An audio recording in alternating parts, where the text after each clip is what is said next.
Bom dia! A gente vai dar continuidade hoje ao módulo de transição energética. Eu tinha falado com vocês que hoje seria uma palestra, né, da Superintendente de Educação Ambiental da SEMAC. Mas acabou que a gente teve que mudar o cronograma, aí ela vai vir na semana que vem para falar com vocês sobre o PROMEA. Então hoje eu vim falar com vocês sobre o nosso módulo de transição energética. Como a Mayara muito bem avisou, esse é um módulo que tem avaliação. Eu prometo que eu vou fazer com carinho a avaliação junto com a Viviane. Oi? Oi? Oba! Será feito com... Eu vou fazer com... Gente, o que vocês acharam do ano? Não, isso aí não é avaliação. Que isso? Isso aí é o questionário de percepção. Vocês lembram da avaliação do módulo de ODS, não lembram? Mas aí tinha tempo pra pensar. Não foi tranquilo? Não, o papel foi. Oxe, foi sim. Ele bate e volta. Ele ficou enganado nesse dia. A Mayra falou pra mim que vai ler dinheiro. Os 5 eu não falei nada. Acho que eu que falei. Eu acho que eu inventei essa fake. Mas, gente, mas é importante para a gente saber o como vocês estão recebendo as nossas informações, porque o questionário de avaliação, de percepção do módulo, é fácil falar que entendeu, mas eu preciso saber realmente se vocês estão entendendo o que a gente está falando aqui. É um projeto sério, nós somos sérios, apesar das bobeiras e das fake news que a gente espalha em relação a algumas informações. Não fake news de conhecimento, isso é totalmente base científica. Mas as fake news que a gente passa para vocês. Então é importante a gente entender se vocês estão entendendo mesmo. Por isso que eu tento fazer essas dinâmicas. Hoje, inclusive, eu vou tentar fazer uma dinâmica, se der tempo, bem interessante, em duplas pela primeira vez, não em grupos, para a gente conseguir tirar mais informações de cada um de vocês. Então, a gente hoje vai falar sobre os impactos e desafios dessa transição energética. Acho que a Viviane já falou com vocês ao longo dessa semana, mais ou menos, as questões de transição energética. Quem já entendeu o que é transição energética? Conceito de transição energética? É a gente começar a substituir fontes de energia não renovável por fontes renováveis. Exatamente isso, perfeito. Ótimo conceito, não vou pedir nem para alguém acrescentar. Pode passar? Os objetivos da aula de hoje, a gente vai compreender o que é transição energética, então eu vou passar o conceito de novo, apesar de vocês já terem aprendido. A diferença entre matriz elétrica e matriz energética, os impactos ambientais e sociais das energias renováveis, a gente vai ver que sim, existe impacto, e como esses impactos podem ser mitigados. Pode passar. Na aula de hoje, a gente vai falar... Ela estava te zoando e agora... Na aula de hoje, a gente vai ver as energias renováveis, os conceitos também das energias renováveis. Mas a gente vai entender... Lembra quando a gente falou que tudo que a gente faz vai gerar um impacto? Então é meio que isso aí. A gente vai ver que as energias renováveis também têm seus impactos. Porém, diferente do lado dos combustíveis fósseis, a gente consegue mitigar de uma certa maneira um pouquinho mais fácil, digamos assim. A gente está no início aí dessa busca. Início é uma palavra forte. Mas é uma coisa recente, essas energias renováveis, então ainda tem pesquisa, ainda tem política pública sendo desenvolvida, ainda tem conversas sendo feitas para que essas energias elas sejam menos prejudiciais possíveis, ainda que elas sejam renováveis. Então tá, o João Miguel falou muito bem o que é transição energética. Fica ruim para vocês aí, não? Dá para ver tudo? O que é transição energética? Então, é o processo de mudança da matriz energética baseada em combustíveis fósseis, que vocês já aprenderam o que são combustíveis fósseis, o que é combustível fóssil? Oi?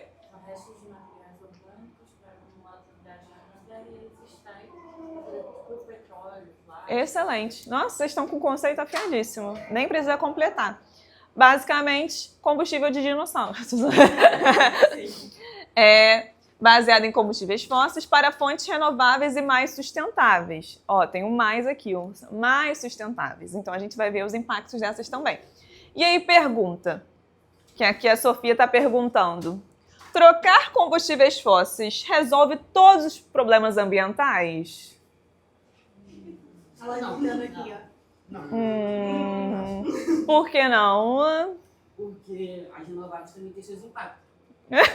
Exatamente o que eu falei. Quais vocês acham que são os impactos das energias renováveis? Por exemplo, a energia solar. Tem algum impacto? Qual você acha que seja o impacto da energia solar? Ou você nunca pensou que ela poderia ter algum impacto? Eu acredito que onde colocar esses painéis solares, vai também bloquear o sol em algum lugar. Se colocar na água, bloquear o sol de passar, para ele ser dividido dentro da água. Colocar em morros, tem que ter tirado a vegetação. Tem gaga. Hã? Tem gaga.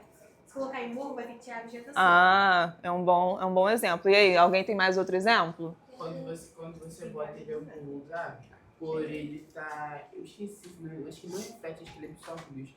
Fica muito quente ao redor. Pode ser um impacto. É, Ai, quando eles podem. E também não é muito barato, né? Então não é acessível de Legal. Então a gente está vendo aí um.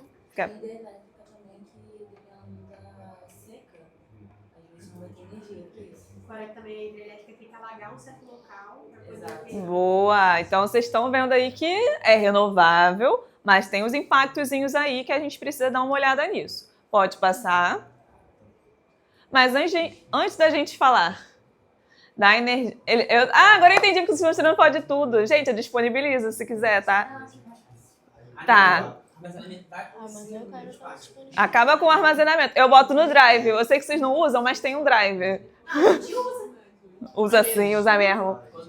Quando eu tenho prova. Usa mesmo. A diferença entre matriz elétrica e matriz energética. E aí, o que vocês acham que seja? Matriz elétrica e matriz energética.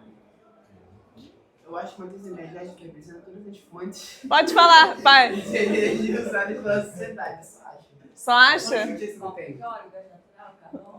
Legal, legal. E a matriz elétrica? Corresponde apenas às fontes usadas para gerar energia elétrica. Nelas estão incluídas, por exemplo, as usinas hidrelétricas, termoelétricas, solares. Ok. Mas aí, sem ler, vocês entenderam mais ou menos a diferença? Energética não renovável, matriz elétrica renovável. Não, Ao não. contrário, no caso. Ó, energética lembra o quê? Energia. Então, a matriz energética, ela quer gerar energia. E energia na física é capacidade de gerar trabalho.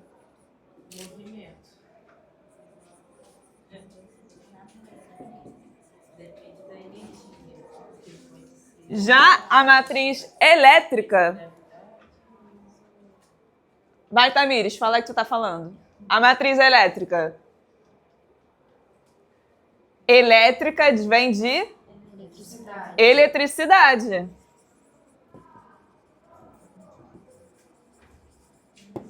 Eletricidade está dentro de energia.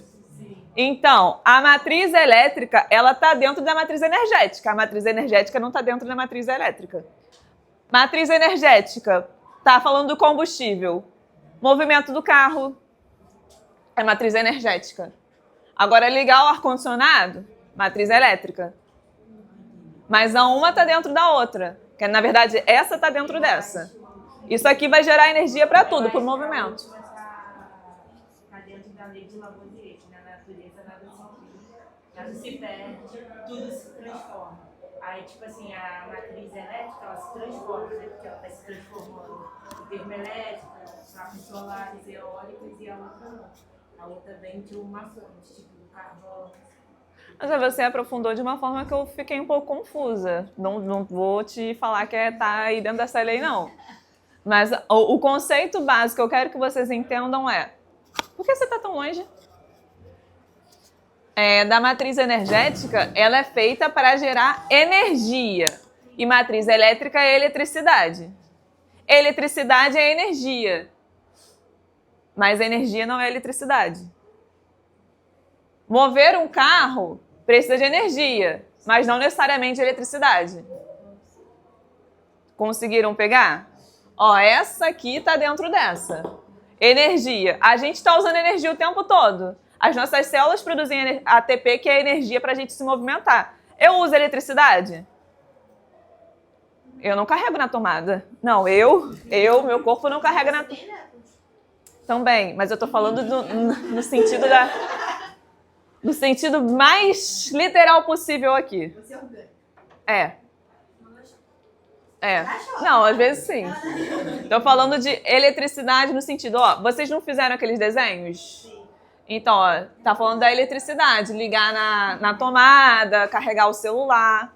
Energia tá em todas as coisas que precisam gerar trabalho.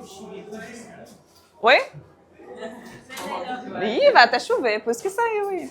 É por isso que ele também tá frisado, né? Apenas as fontes usadas para gerar energia. Ó, aqui é só energia elétrica. Tem energia, mas é eletricidade, ó. Essa aqui, todas as fontes de energia usadas. Então, tem petróleo, gás natural, carvão, energia solar, energia eólica, biomassa e afins. Aqui, matriz elétrica, apenas as fontes usadas para energia elétrica. Apenas o que a gente usa para fazer energia elétrica. Essa é a diferença. Matriz energética, tudo que usa energia. Matriz elétrica, eletricidade. Pode passar. Uma engloba tudo e outra só engloba elétrica. É. Essa aqui engloba tudo. Agora, a eletricidade está dentro da energia. É um tipo de energia. Oh. Vacilação, hein? Vacilação. Vamos lá. Eu vou procurar algum vídeo, algo que seja de mais fácil compreensão para vocês, que eu estou sentindo que ainda ficou uma certa dúvida em relação a essa diferença das matrizes. Eu vou ver algo que a gente consiga trabalhar esse conceito aí de uma forma mais simples. Mas eu não sei, porque eu realmente estou tendo dificuldade de explicar de uma forma que não seja eletricidade está dentro da energia. Essa aqui vai englobar tudo que vai gerar trabalho, tudo que vai gerar energia. E aqui apenas eletricidade. Como se fosse um substituto. É, porque isso aqui, na verdade, energia é uma forma total. Eletricidade é uma forma de energia, tanto é que a gente chama de energia elétrica. Tanto, por exemplo, o carvão pode gerar energia, mas não energia elétrica. Ou não? É. Não sei. De uma certa forma, sim. Sim, pode ser nesse tipo, assim. Vamos lá. Agora a gente vai falar das energias renováveis. A Viviane vai trabalhar esse conceito de matriz elétrica e matriz energética, porque eu sinto que eu talvez não tenha contribuído tão bem. A gente vai falar das energias renováveis agora. Um dos exemplos é a energia eólica. E aí, o que é energia eólica? Energia gerada Pelo vento. Vocês conseguem me lembrar outros tipos de energia renovável? Hidráulica. Também tem solar. Solar. Oi? Biomassa. Ele falou hidráulico.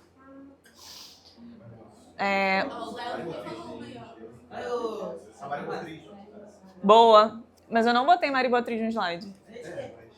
Até certo ponto de uso, a energia mecânica também funciona, que é com o próprio braço. A gente está falando de energia no sentido que consiga acender uma casa. Não que não consiga, mas aí vai ser... Vamos pensar num sentido mais amplo. Energia eólica, como meu colega Luiz falou, transforma a energia cinética do vento em eletricidade por meio de turbinas eólicas, então a energia do vento. Eu trouxe um vídeo porque eu percebo que às vezes quando eu vou tentar explicar um conceito mais aprofundado, eu posso me perder nas palavras porque eu acho que todo mundo não entende o que eu estou falando, que está dentro da minha cabeça. Mas a gente consegue trabalhar isso através de vídeos e representações, que aí vai ser mais simples para vocês. Vamos tentar passar o vídeo. Acho que está aqui.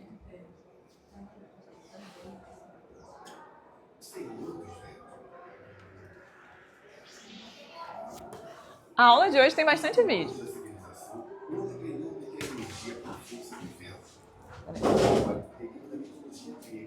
Eólogo era o senhor dos ventos. O vento é gerado pela diferença de pressão.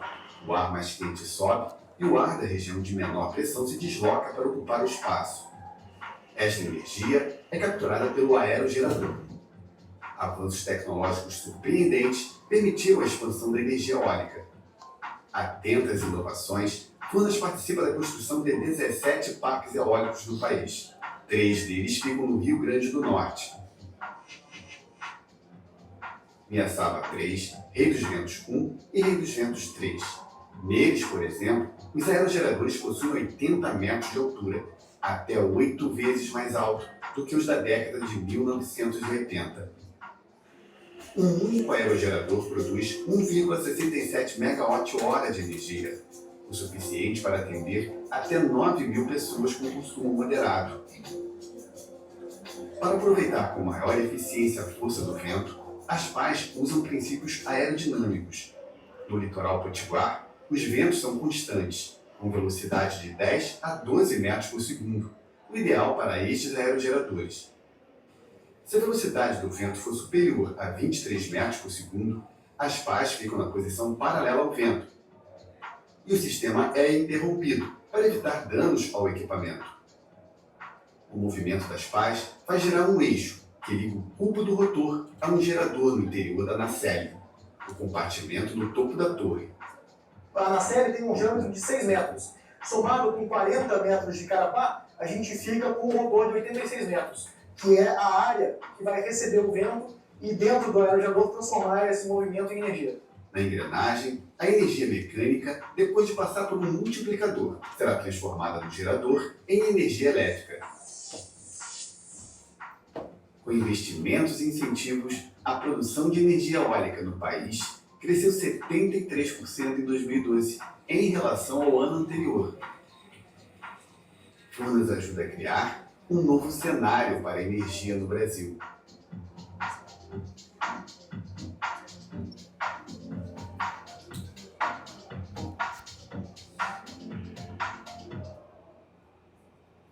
Antes da gente ver esse daqui... Peraí, deixa eu tirar a luz.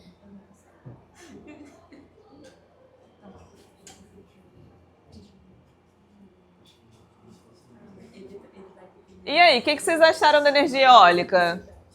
Pontos principais que a gente viu nesse vídeo.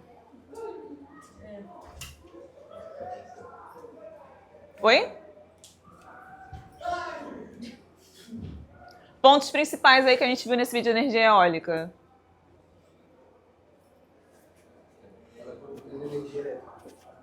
Boa, produz energia elétrica. Tem a turbina, são aquele bagulho gigante, bem grandão, instalado em áreas. Fala. É uma fonte de energia renovável que precisa mais atenção, né? Porque o Brasil é um país tão grande, só tem 17 parques eólicos, então... Eu não sei se isso foi atualizado, mas isso é 2020 alguma coisa, então pode ser que tenha mais agora. Não sei te dizer. Mas esse vídeo aí, acho que é 2021, 2022. Eu acho.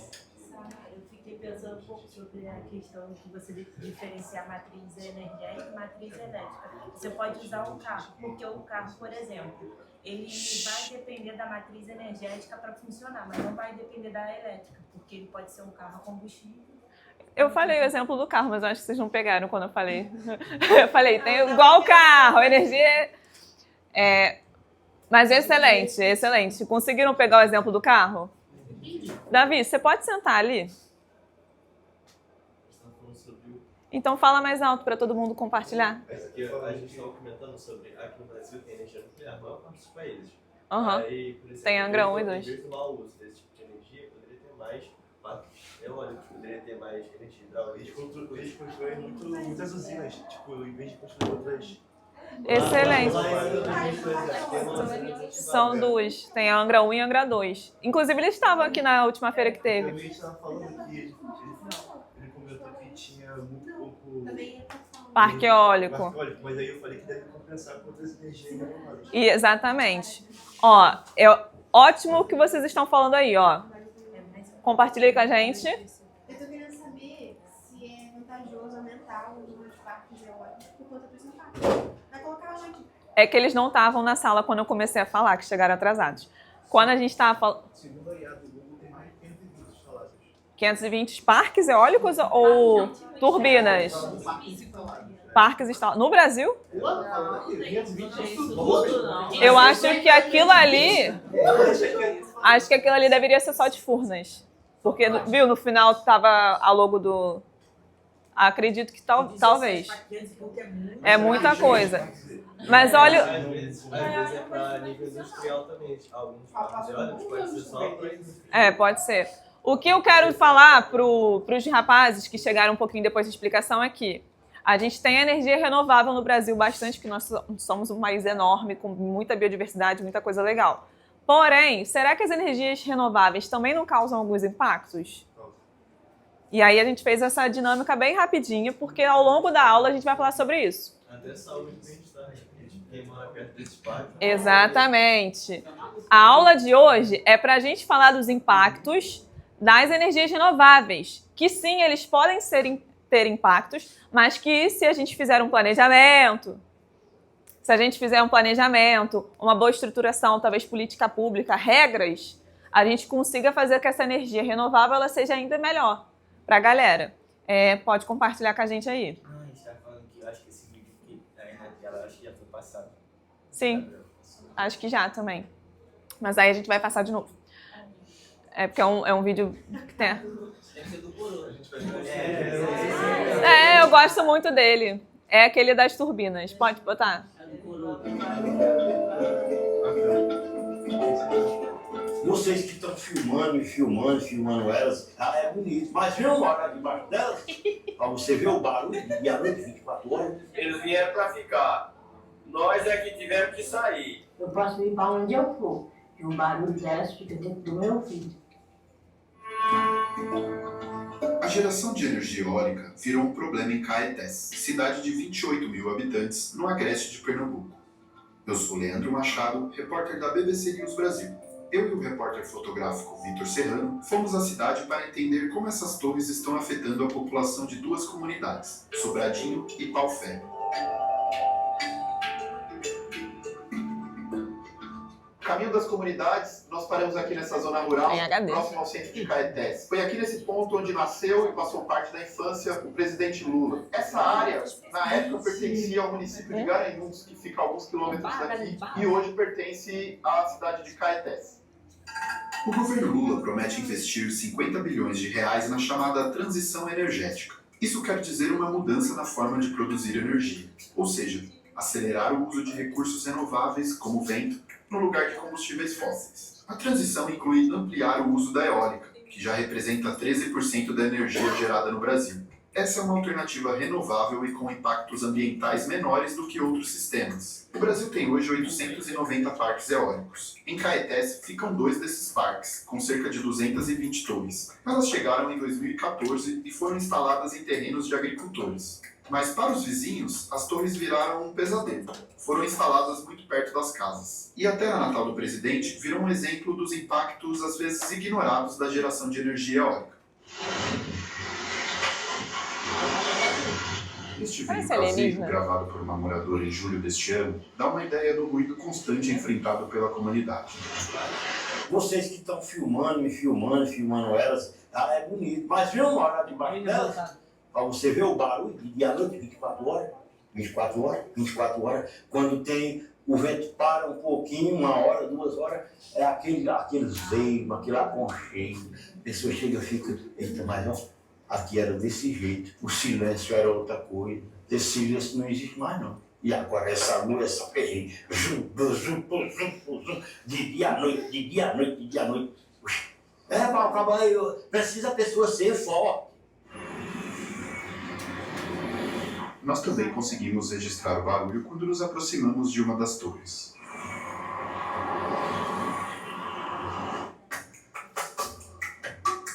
Afeta muito no estresse, que eu não tomava tanto medicamento como eu tomo agora. Agora eu estou tomando remédio para dormir, para ansiedade. Estou passando em psicólogo, estou passando em psiquiatra agora. E cada vez mais que vai passando, está ficando mais pior. Aí a gente não está suportando mais, eu não estou ouvindo mais. A minha dor de cabeça não era assim, está ficando mais frequente, as dor de cabeça. O remédio de dor de cabeça era de 25 mg, agora são de 100. O da ansiedade era de 10 miligramas, agora são de 150. O remédio de dormir só era 1, agora está sendo 4. Aí mesmo assim eu não consigo dormir. Quando eu vou para casa da minha filha, eu tenho um alívio na minha cabeça, só que fica o barulho delas dentro do meu ouvido. Eu posso ir para onde eu for, e o barulho delas fica dentro do meu ouvido. Nós não merecemos isso. Segundo os moradores, o problema não é só o barulho alto e constante, mas também a sombra projetada pelas hélices.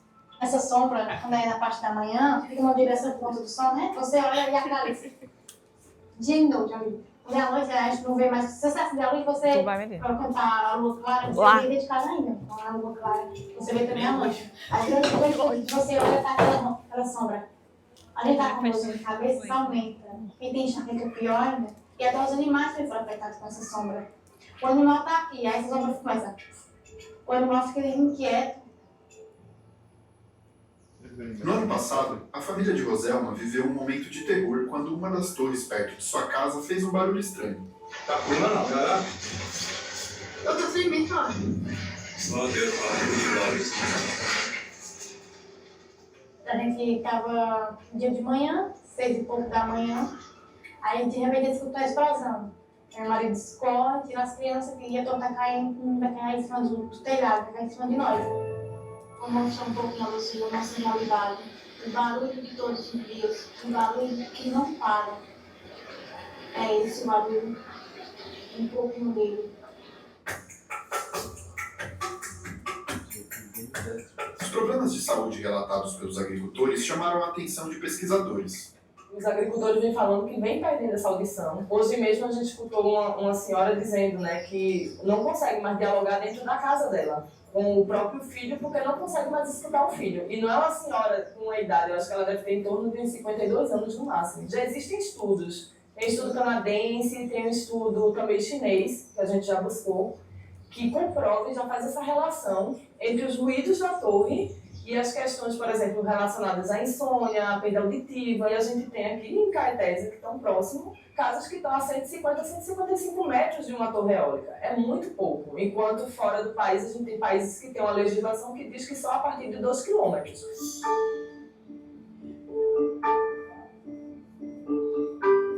A presidente da Associação Brasileira de Energia Eólica reconhece os problemas de Caetés, mas diz que isso não ocorre nos parques eólicos mais novos. A instalação de parque eólico, até no mundo, é bem recente. É uma tecnologia de 25 anos. No Brasil, mais recente ainda, os parques assim, de grande porte que saíram no Brasil a partir de 2011, principalmente, e nós temos alguns parques que nós chamamos de parques mais antigos e que foram construídos num modelo regulatório distinto do atual. E dentro dessas regras existe o distanciamento dos aerogeradores das residências, justamente para não afetar a população, para não afetar a comunidade. Então, esse distanciamento, essa regra foi definida em 2014 e é em torno de 400 metros.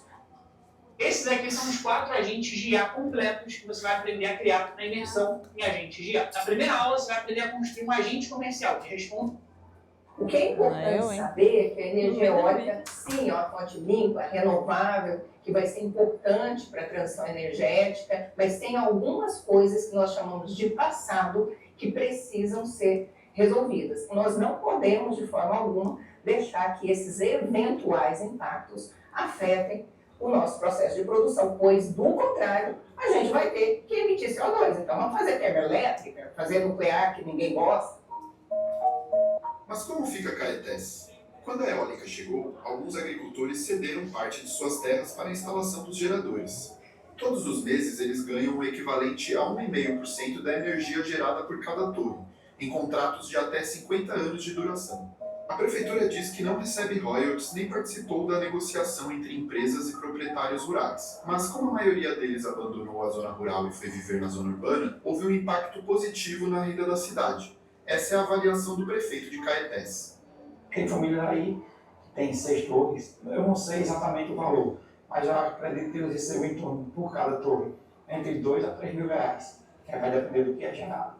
Mas aí, se você tem 6 torres, você tem uma renda, vamos dizer, no mínimo de 10, 12 mil reais. Eles pagaram esse dinheiro que receberam, fizeram construção aqui na cidade, ou compraram casa pronta e vinham morar na cidade. Como é que o senhor acha que pode resolver esse problema, essa questão das famílias afetadas? Qual seria a melhor solução? Eu acho que o ideal mesmo seria, sei lá, eles procurarem justiça, tentar negociar uma área maior com as empresas para poderem receber alguma parte e comprar terra mais distante da própria torre, né? Utilização. Exatamente. Ou então, até mesmo construir dentro do próprio terreno dele. Tem gente que tem uma área grande de terra. Então, se você tira a sua casa ali de perto, constrói distante, eu acho que vai ajudar bastante. Um dos agricultores que espera uma solução é Simão Salgado. Ele conta que, por causa dos barulhos, teve de abandonar sua propriedade. Nós fomos até lá.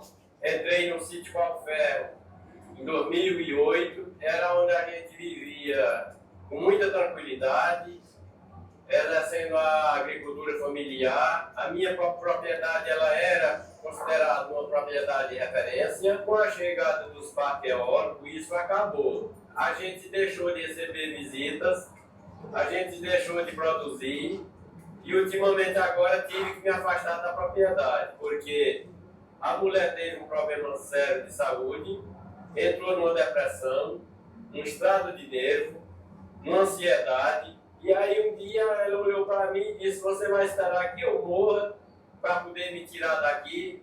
Aí eu não tive escolha. Isso para mim foi um impacto forte, eu venho sofrendo muito com isso, porque eu me identificava como agricultor, produtor, trabalhador. O filho de seu Simão resolveu ficar, mas já está mudando de ideia. E por incrível que pareça, se depender da empresa, a gente vai ter que escolher ou viver do sofrimento ou morrer. Essa é a situação que a gente está vendo. Não tem essa Nessas duas opções aí, mas você tá é pensando uma boa no observação. Olha, eu já pensei muito em desistir, em sair da propriedade. Para a gente saber isso com certeza, deve ter alguma pesquisa. E aí uma coisa que vem me Não dá para fazer baseado é quando eu num penso vídeo. para onde é que eu vou com minhas coisinhas. Porque para mim pegar o que tem e comprar uma propriedadezinha e para eu tirar o meu sustento. Eu tiro o sustento da roça, da terra, do gado, dos animais. A melhor solução que a gente já propôs para a empresa era tirar os aerogeradores. Os 2 parques eólicos de Caetés passaram pelas mãos de várias empresas ao longo dos anos. Hoje eles pertencem às empresas Ecoenergia e AES Brasil. A Ecoenergia afirma que os ruídos estão dentro da norma para o zoneamento da área.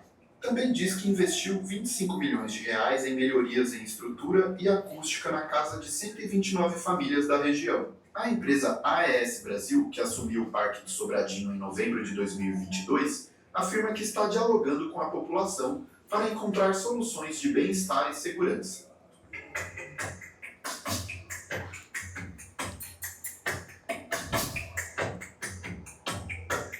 Agora a gente vai pensar, após assistir esses vídeos, quais são os pontos positivos, quais são os pontos negativos e como solucionar esses impactos negativos. No vídeo já deu algumas respostas.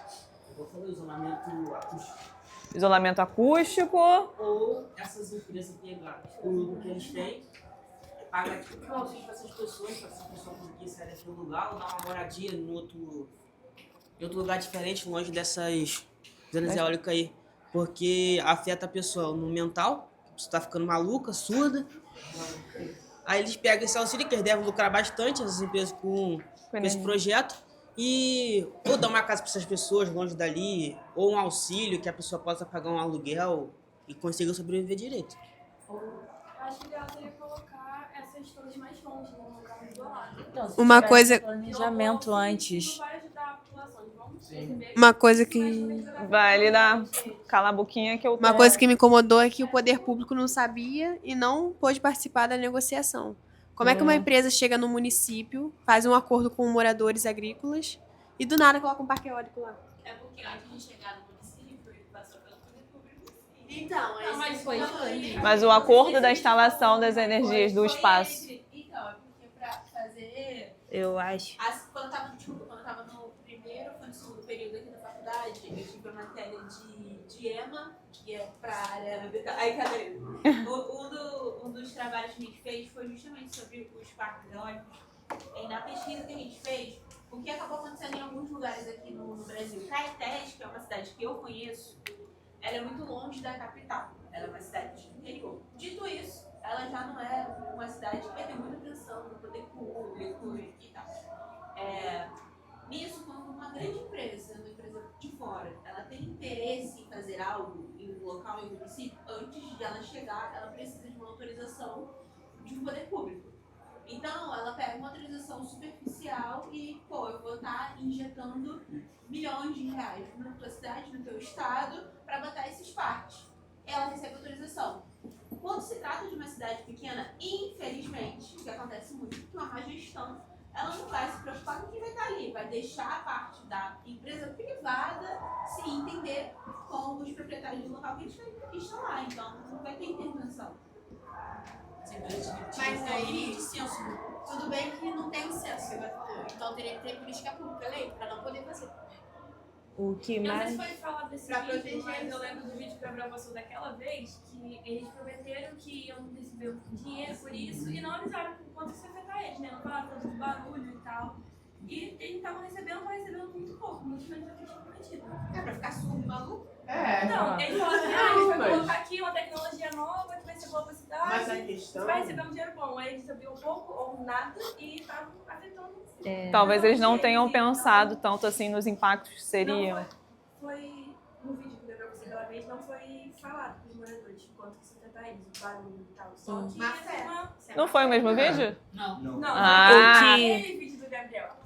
Tá, porque eu falei assim, realmente, a Mayara tinha falado a mesma coisa, eu acho que o Gabriel já passou esse vídeo, eu falei, eles vão ver de novo. Passou esse junto com o outro. Tá, são dois. Os moradores falavam que Não foi eles fizeram avisado. promessa, mas não explicaram direito sobre o quanto eles iam sofrer com isso. Então... Eu acho que não tem preço que você pague, porque o que adianta? Eu tô ganhando 20 mil, mas tô ficando maluco. Não, o pessoal tá trocando a vida dela por Tipo assim, mas a gente pode pegar e eu vou dar custo na sua casa. Gente, eu não posso sair de casa, tô presa agora. E a qualidade de vida? Mas é algo, tipo assim, cotidiano deles também, tipo, cultural, né? Porque como é que você tira a cultura da pessoa pra... Boa, você pra, falou. Tipo, ela viver na cidade, sendo que ela sempre viveu na agricultura. E o cara falou que eu fazia produção, agricultura familiar. Aí saímos de casa Então, Samara, Oi. o que eu acho é que o que mais me chamou a atenção foi a legislação falha, né? E a lei que não ampara os cidadãos. Como ele falou no vídeo, que em outras partes dos países eles fazem parques eólicos a 2 quilômetros distantes das moradias. Eu acho que poderia implementar uma lei que funcionasse no Brasil e que não tirar o parque eólico dali, de Caetés, mas sim colocar ele dentro da lei. Tipo, colocar as moradias a 2 quilômetros distantes dos parques eólicos para diminuir, né? Acabar diminuindo ou mitigando o processo ali da implementação. Vocês também não pensaram... será que não existe tecnologia dessas turbinas mais avançadas? Ou distribuir EPIs também para os moradores, né? Mas aí, vai pegar... Tô ali na roça com um fonezão. Tava pensando aqui, será que não teria como você movê-las de lugar? Tipo assim, por exemplo, sai um morador aqui um pouquinho, vamos dar um prazo. Por exemplo, 3 meses. Daqui a 3 meses a gente vai pegar essa turbina aqui, vamos botar um pouquinho mais pra lá e você volta. Eu vou mas vocês viram que na reportagem mas a falou questão, da tipo mudança assim, das... mas a questão é tipo assim, mas ele vai perder o dinheiro, mas eu acho que ele concordaria. Tá bom, pelo menos eu vou vir em paz. Mas é uma questão também. São vários moradores, um concorda e outro não. E aí? É verdade. Mas eu acho que nem deveria ser implementado ali. A parte boa. Vamos listar agora as coisas boas. É eficiente. Mas a questão é que democracia vai pela maioria. Então, mesmo que pequena parte da população diga que não... Vai ter que Mas ser. essa é a maior parte. Não. Pessoal, vamos primeiro listar as coisas boas. As coisas boas. É funcional, renovável, limpa, menos impacto. E aí os impactos negativos. A galera tá ficando louca. Tá ficando mentalmente abalada, ansiedade. Ansiedade. A falta de planejamento. Os animais sendo impactados. E aí, como mitigar? O que vocês falaram? Planejamento. Maior o quê? Distância. Talvez uma tecnologia mais avançada, porque existe em outros países uma tecnologia mais avançada dessas turbinas mais silenciosas. Leis que funcionem, pode passar. Eu tinha feito uma tabela mais ou menos com o que vocês provavelmente diriam. Então, pontos positivos. Não tem gases poluentes. Oi? A gente falando só de negativos. Tipo, baixo uso da água, produz grande quantidade de energia. E aí os impactos. Ruídos, impacto em aves e morcegos, alteração da paisagem, que ele falou, tu tá vendo aí, tá bonito, mas tu fica aqui o tempo todo. Na foto tá legal, mas... E aí lembra quando ela falou da sombra também, que fica vendo a sombra assim? Também tem isso. Os animais também se incomodam. Então aqui era para ser impactos dos animais em forma geral. Incômodo das comunidades próximas. E aí, como mitigar? Vocês falaram mais ou menos... E aqui vocês não tinham falado das turbinas, da tecnologia da turbina mais silenciosa, mas existe. Estudos ambientais antes da instalação. Áreas adequadas. O espaçamento. Então, a distância mínima das residências também seria uma forma da gente mitigar esse problema. Fala. Se não só a saúde e o bem-estar, mas também a natureza vai ser afetada, por exemplo, os animais que viviam no local vão sair. Os animais que faziam, por exemplo, insetos ou animais de grande porte, que ajudavam o ecossistema, vão sair, vai acabar com as plantações. Aí eu pensei, tem fonte de energia como o combustível, só que o álcool. Quando você planta a cana, por mais que você esteja fazendo o gás carbônico, a plantação vai absorver também. Então eu acho que o combustível de álcool ainda deve ser menos pior do que a energia eólica. A gente vai chegar na biomassa daqui a pouquinho. Da parte do combustível. Sabe o que eu te amo hoje? O estresse afeta até a qualidade da carne. Do animal, também tem isso. Vai ficar... Pode passar. Não, só soltou. O outro tipo de energia que a gente vai falar vai ser a energia solar agora. Energia solar, e aí? O que é energia solar? Energia que vem do sol. Eu botei uma explicação aqui bem simples, mas a gente vai ver um vídeo que está uma explicação mais tranquila, porque eu percebo que às vezes nas palavras eu posso confundi-los, mas estamos lidando com isso. Então, a energia solar fotovoltaica, então são as partículas ali da luz do sol que entram ali nas placas, a gente vai ver isso direitinho, que gera corrente elétrica que faz gerar energia elétrica. Pode passar para a gente ver o vídeo? Antes da gente ver o vídeo, eu estou colocando aqui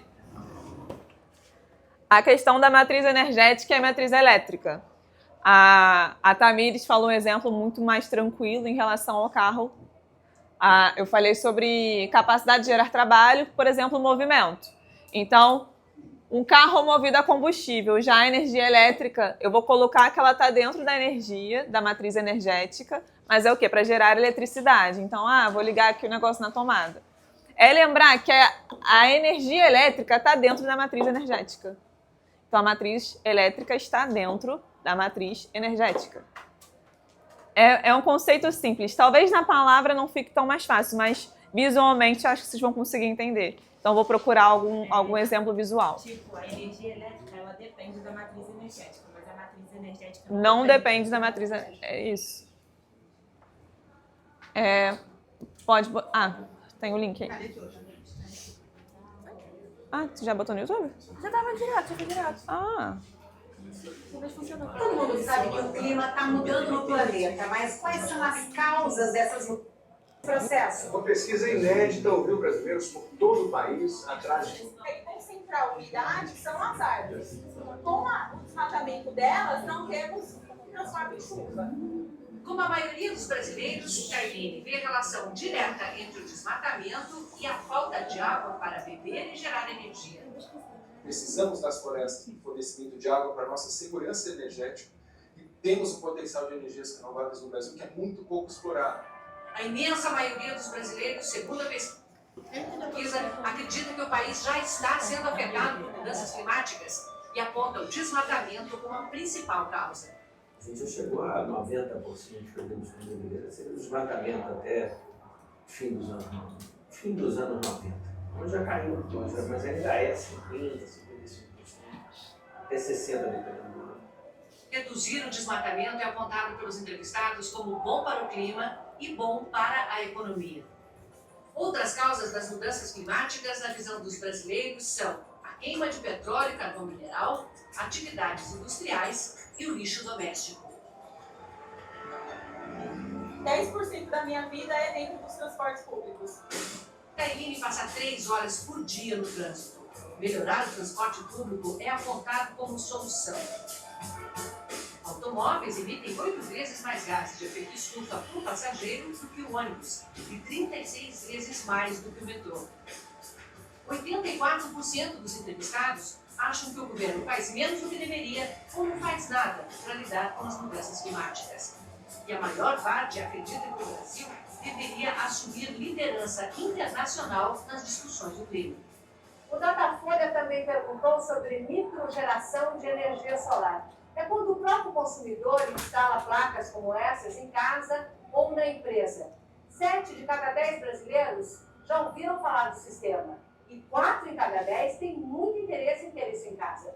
A ANEEL, a Agência Nacional de Energia Elétrica, estima que até 2024 os telhados do Brasil vão estar produzindo mais energia do que as usinas nucleares de Angra 1 e 2 juntas. O engenheiro alemão já havia instalado um sistema de aquecimento de água de baixo custo. O objetivo é não gastar mais dinheiro com água quente, já que o sol fornece o calor que a gente precisa para tomar banho. A água que cai no telhado é recolhida e bem aproveitada. As cabos dos banheiros, por exemplo, funcionam todas na água da chuva. O maior investimento foi na geração de energia solar, compartilhada com a rede pública. Funciona assim. Os painéis transformam a energia do sol em eletricidade. Boa parte é consumida dentro de casa. O que sobra vai para a linha que passa no poste da rua. Um relógio conta o que sai. Sem sol, o ritmo é invertido e a casa pega a luz da rua. O relógio então marca a entrada. Na conta de luz vem o resultado. Ou são descontados os quilowatts gerados, ou, se gerou mais do que gastou, fica com o crédito. A última conta foi de R$80 e sem energia solar seria R$190. Então, uma economia bem interessante. Em outros estados que já isentaram o ICMS da energia gerada em casa, a vantagem é maior. Hans calcula que quem está no sistema hoje paga um investimento em 6 anos. A energia solar tem vida útil de 25 anos, então você paga 6, ganha 25. E se todos os telhados gerassem energia? A gente conseguiria, com o sol que incide nos telhados, gerar o dobro da energia que é consumida nas residências e gerar até 6 milhões de empregos. Juazeiro da Bahia. Eu fui funcionária no começo, na montagem, e hoje eu sou uma microempreendedora, dona do meu próprio negócio. Neide cuida da manutenção de quase 10 mil painéis solares que cobrem 2 conjuntos do Minha Casa Minha Vida. O investimento foi da Caixa Econômica Federal e os condomínios são os donos. Vendem energia, separam 30% para manutenção, 10% para investir em melhorias, como este centro comunitário. E o resto é distribuído entre os moradores que viviam praticamente só do Bolsa Família. A Bolsa Família tira R$100 e poucos, a energia solar tira 120, 80, dependendo da geração. A gente está bem atendido, não é? Dá para pagar a nossa casa própria, pagar o botijão de gás, não é? Ainda investir em alguma coisinha que quiser da alimentação da família. Então, a gente só pode estar feliz. Como não estar feliz? Neide tinha dificuldade até para alimentar os 4 filhos. Tinha vez que eu ia para a casa da síndica, eu pedi água assim para dar para eles se alimentarem. Agora a empreendedora tira mais de R$1.000 por mês. Subindo no telhado, só subindo na vida. Tô decolando igual um avião.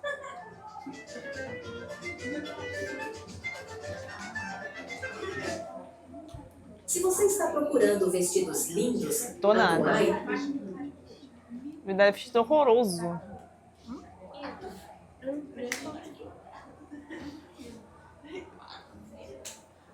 Tá, vimos as partes positivas da energia solar. Fala. Uma coisa que dá pra fazer também, se todo telhado tivesse painel solar, poderia mudar a infraestrutura da cidade. Não ter que mais precisar com árvore, porque não teria fio. Isso é interessante. Ó, percebam que naquele vídeo, onde estavam os painéis solares? Em cima das casas. Tu vai falar alguma coisa? Não? Ok. Alguém falou mais alguma coisa? Não? Ponto positivo e negativo. Pontos positivos. Pontos positivos que geram uma renda extra ainda para as pessoas. E a conta de luz vai para menor. Bem menor, você viu que tem aquele lance de o restante vai para a energia do poste, tem a volta, a economia, gera empregos. Aí solta esse vídeo agora, Sossô. De novo. Energy is pretty amazing.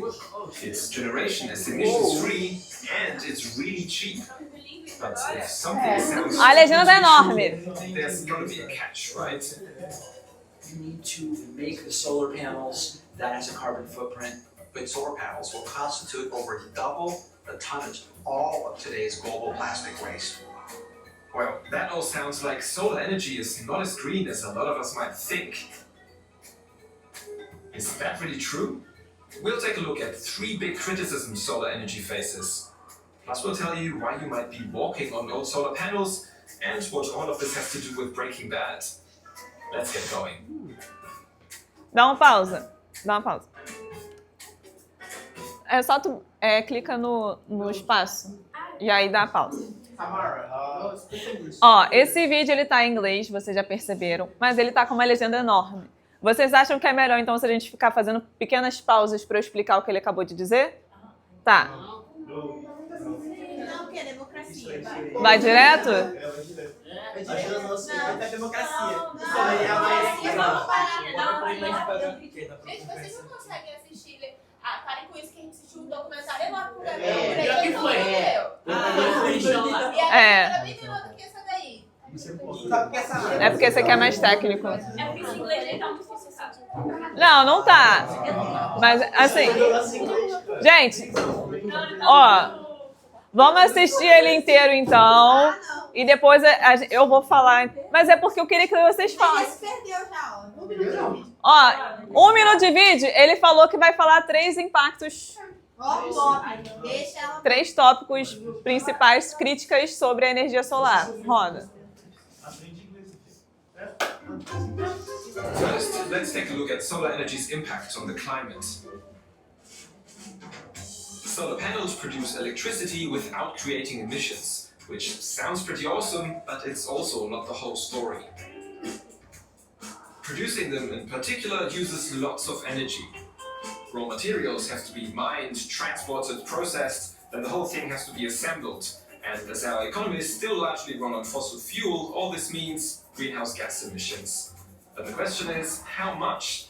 And how much is that compared to other sources of energy? Well, to answer that, there's a thing called life cycle assessment. This is Gavin Heath, who's been studying this for many years, so we'll just let him explain how it works. In the context of electricity generation, the service that's being provided is the generation of kilowatt hour. The role of life cycle assessment is to do as comprehensive and complete an accounting of, for instance, the greenhouse gas emissions that are emitted that are attributable to that kilowatt hour. The results are this. On average, solar energy emits around 40 grams of CO2 equivalent per kilowatt hour it produces, which is really, really low compared to fossil fuels like natural gas at 500 grams or coal at 1,000. But then again, sun power does emit a little bit more CO2 than wind power. What do we make of that? It shouldn't really be a choice at this point of life cycle greenhouse gas emissions between different renewables. They all provide significant benefit when displacing emission. What's more is that solar energy has been becoming more and more efficient, which could further push down life cycle emissions. In future, there might even be completely new solar technologies like perovskite modules. These promise to use less energy in production and to convert even more sunlight into electricity. And then there's a kind of snowball effect. The more solar gets deployed, the cleaner it will become to produce even more. So yes, strictly speaking, solar energy isn't completely emissions-free, but it is already one of the climate-friendliest energy sources we have. Next up, let's take a look at what actually goes into making all these panels. To produce solar cells, you need quite a few chemical substances. For example, the process of refining the silicon produces silicon tetrachloride. It can be recycled and then reused, but it's not really clear whether manufacturers always do that. If it ends up in the water, it can have devastating effects on the environment and people's health. Or take hydrofluoric acid, which is needed to clean the solar wafers during production. It's a highly corrosive acid that needs to be handled very carefully. By the way, it's the same stuff that Walt and Jesse use in Breaking Bad to dissolve their enemies, but that's just a side note here. Practice slow Olha lá, ó. English. Can't speak the English. Ó, brincadeira. We have a lot of hazardous chemicals of concern that are used to make solar panels. This is Sheila Davis of the Silicon Valley Toxics Coalition. She developed the solar scorecard that ranks manufacturers by their sustainability. We don't want to solve the climate problem at the expense of other important environmental issues, like hazardous waste issues or resource issues or chemical issues that are toxic issues. And that's pretty much the problem with solar. So it is green, but it's only green in one phase. We want to make sure it's green throughout its life cycle. Another problem is that, depending on the type of solar cell and manufacturer, hazardous materials like lead, cadmium or arsenic can end up in the modules. But increasingly, there are also alternatives. And one of the key components of finding safer alternatives is being able to perform what they call an alternative chemical assessment. And luckily, right now, we have the capacity to do this. Maybe 10 years ago, we might not. But now we have, artificial intelligence, we have machine learning, we have Internet of Things, all these computer-enabling technologies that allow us to find alternatives, safer alternatives, much cheaper. So yes, the chemicals needed to make solar cells are problematic. There really needs to be pressure on the industry to come up with alternatives and make the switch once they find them. And finally, let's take a look at where all these panels go to die. Solar panels last around 30 years, often even longer, but at some point they reach the end of their life. As of now, the waste heap of discarded panels is still relatively low, about 250,000 metric tons. But by 2050, it's expected to grow up to 78 million metric tons. That would be more than 200 Empire State Buildings of old solar panels. Well, now we can see that it's going to be a problem, but of course in the next 10 years or 15 years it's going to be a major crisis. Where old panels will pile onto the mountains of e-waste we are already struggling to deal with. The good news is that solar panels are recyclable, and it's already being done, mainly in the EU. Governments here made it compulsory for manufacturers to make sure that used panels get recycled. Facilities like this one already recover a good chunk of the materials, but there's also some bad news. The recovered silicon, for example, isn't of high purity yet, which means we can't really use it to make new solar panels. Instead, it goes into other stuff, like shoe soles. And then there's another problem. The cost of recycling is relatively high, and that's partially at least because there's not yet that many modules to recycle. This means in places without legislation, like the USA or China, it's still cheaper to throw old modules into landfills, including all the valuable materials they're made with. Recycling needs to become profitable, or we might have a real problem in our hands. There will be many solar panels that are landfilled. I cannot imagine that. Yunluo is the CEO of Rosy Solar, a French startup that's come up with a new recycling process. It focuses on recovering the most valuable materials at high purity. actually the economic return of the glass is not that high. So we try to integrate also how much value that has to be recycled. So the silicon and silver together, it's about 3% of the total weight only. It has more than 70% of the economic value. With their recycling method, the company says these materials could be recovered at a profit and then go back into making more solar panels. They're currently working on opening their first plant at the end of 2022. In principle, if we can really establish a circular economy, we will not need to redo or manufacture all these raw materials. So the good news is that solar panels can be recycled. The bad news is that lots of them aren't yet. So what does all this mean? Well, yes, solar power is not entirely green, but that definitely doesn't mean we should turn our backs on it. Its benefits are way too great for that. Instead, we should openly address its problems and figure out how we can fix them. Vocês conseguiram entender? Sim. E aí, quais foram as críticas dele? Ele falou bastante sobre o descarte, o que fazer após o uso. O descarte, a forma como é feita, Como é poluente na fabricação. a poluição na fabricação. Transporte. Oi? A limpeza, o transporte.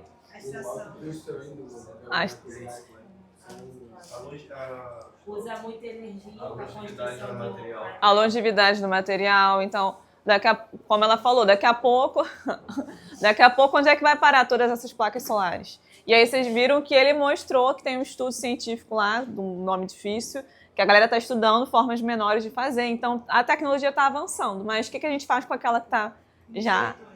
o lixo eletrônico que já está por aí. A gente vai dar um intervalo e na volta a gente continua. Quais foram os impactos positivos e as questões negativas que a gente viu sobre a energia solar? Isso daí é da eólica. Eólica? Boa, só para ver se vocês estavam prestando atenção.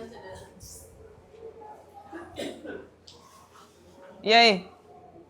Então, o positivo é diminuição, né, na conta de luz, porque é energia solar e é uma fonte limpa e renovável, né?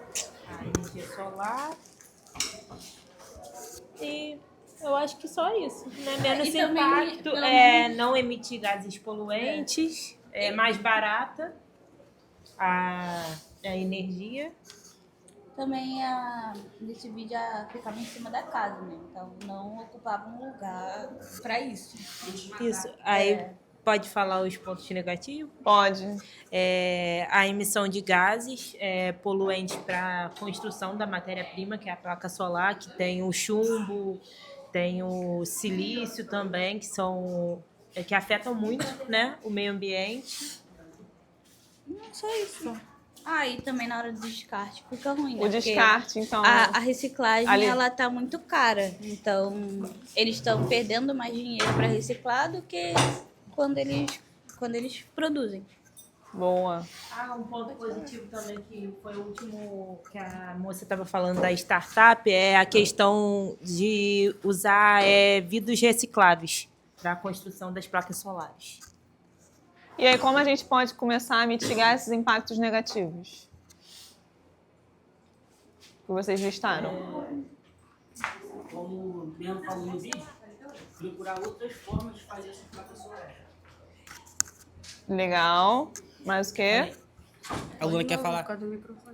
Aluna, ver se tem outros materiais para ser utilizado ao invés do chumbo, do silício, materiais menos tóxicos. Então, vocês listaram bem. O resumo que eu tinha colocado, então, a instalação de painéis em telhados em áreas urbanizadas, porque aqueles longos espaços que as pessoas usam para fazer as fazendas de energia solar estão ocupando um espaço onde poderia ser vegetação. Programas de reciclagem, então, fomentar ainda mais a reciclagem desses materiais. E também pensar, né, para onde essas placas vão daqui a pouco. As placas que são mais antigas, né? Porque, como ela falou no vídeo, serão grandes aterros, porque a galera... Aterros não, né? Serão grandes Esqueci o nome. Grandes montanhas de resíduos aí de placas solares. Tecnologias mais sustentáveis, então já falou ali, como o Endri falou, planejamento e adequação das instalações. Então é pensar de uma forma mais adequada para que essas instalações não impactem tanto. Pode passar? E aí chegamos na hidrelétrica, que a gente conhece muito bem, que tem no nosso país. Quem sabe mais ou menos como funciona? Eles fazem a represa, aqui, aí prendem bastante da água, para quando começar a liberar, umas pás gigantes começam a rodar com o fluxo da água e vai gerando energia mecânica. Ótimo, excelente. A energia hidrelétrica, a energia que vem como o Davi Brito explicou muito bem, utilizando a força do fluxo da água para que girem as turbinas e assim gere energia. Eu vou tentar passar o vídeo antes do meu celular chegar, porque eu esqueci o meu celular lá embaixo.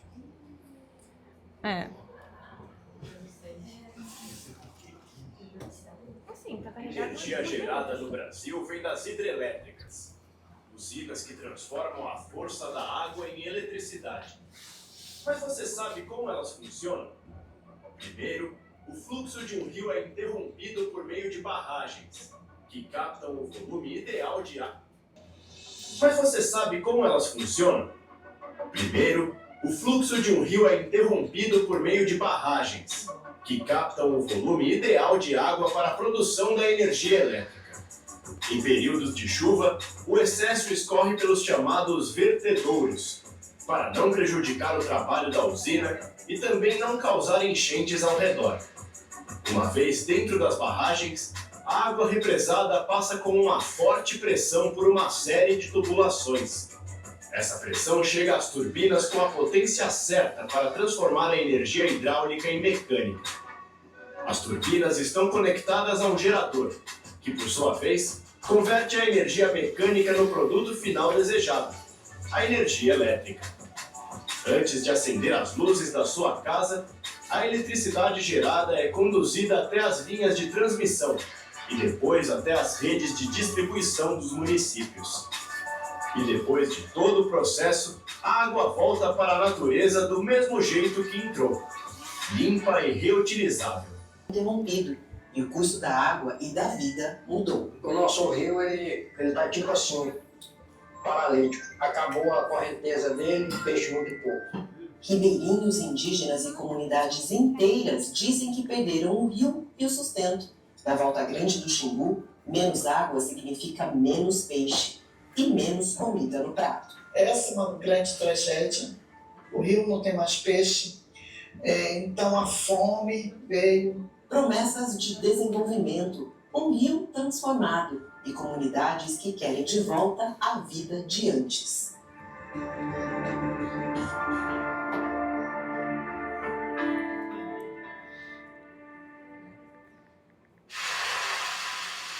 É fim da época de chuvas na Amazônia e os reservatórios da hidrelétrica de Belo Monte estão cheios. A usina construída no Rio Xingu tem hoje água suficiente para movimentar suas 18 turbinas. Isso gera eletricidade para abastecer até 10% do Brasil, mas os meses que vêm pela frente serão de seca e de baixa produção de energia. Segundo a concessionária da usina, a Norte Energia, em alguns dias, só uma turbina funciona por 12 horas. É uma usina fio d'água. A usina fio d'água ela opera conforme o regime do rio. No primeiro semestre, somos a usina que mais gera no Brasil.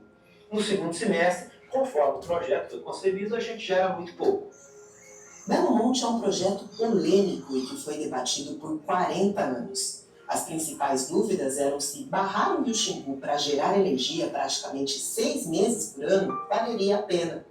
E como as mudanças no rio afetariam os povos indígenas, ribeirinhos e a floresta. As batalhas se arrastaram por anos na justiça. Mas em 2011, a licença para construção saiu.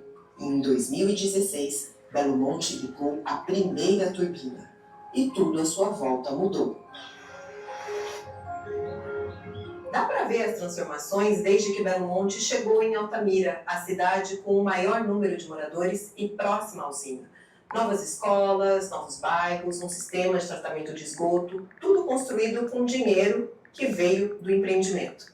Mas algumas transformações no Xingu afetaram profundamente a vida das pessoas que dependem do rio. Na verdade, o nosso rio, ele tá tipo assim, paralítico, tá? Ele tá vivo uma parte de cima, a parte de baixo, e aqui ele tá neutro, né? Porque acabou a correnteza dele, peixe muito pouco mesmo que restou para nós, porque o nosso pacu não tem mais, tanto o pacu de seringa como o pacu branco, o cadete, o piau, o caranha que nós chamamos, o surubim, o fidalgo, o bocari, todas essas espécies de peixes sumiram de dentro do nosso lago. Vai dar mais ou menos Leonardo sempre morou com a família na beira do Xingu. Quando a construção da usina começou, ele foi removido daqui. Essa região foi alagada para formar o reservatório de Belo Monte. A terra que não foi coberta por água virou uma área de proteção permanente. Ninguém poderia morar aqui, mas Leonardo voltou por conta própria. Depois me jogaram lá para Altamira, era 4 quilômetros da beira do rio, a gente não tinha transporte, era R$80 para levar a gente para lá e para cá, a gente não tem ganho. Tudo que nós sabemos, o que nós aprendemos, deixamos aqui, que é pescar, é colocar roça, é plantar, é fazer farinha. Eu não tenho estudo, só sei assinar meu nome. Então tudo que eu aprendi na vida ficou aqui, e por isso eu voltei para cá. Mesmo sabendo que ia ser humilhado, mesmo sabendo que a minha vida não ia ser mais a mesma. E Jerry, como é que eu saio disso? A Norte Energia diz ter reassentado 3.850 famílias em Altamira.